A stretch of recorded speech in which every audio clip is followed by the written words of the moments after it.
Programang ito ay rated SPG, striktong patnubay at gabay ng magulang ang kailangan. Malaki nga ang problema ni Olga at David dahil hindi talaga tinatantanan ni Ramon ang paghahanap sa nagngangalang David. Wala silang magawa para pigilan ito.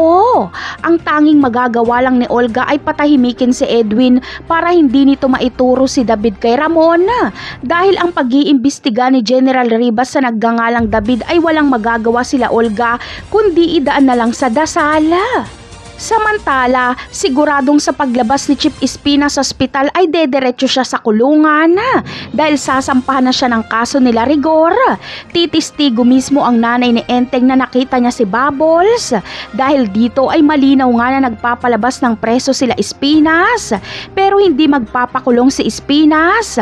Pagtataguan niya ang batas. Baka maging kakampi niya pa si Tanggol sa mga laban dahil pareho silang hinahanap ng mga kapulisan.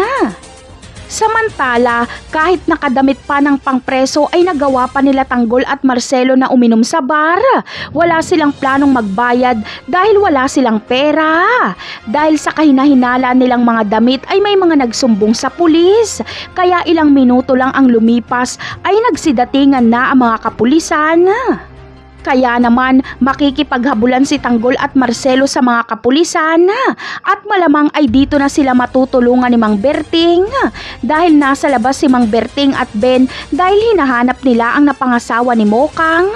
Kaya kapag magkasalubong ang kanilang mga landas ay sila Mang Berting ang tutulong kila Tanggol na maitago sila sa mga kapulisan.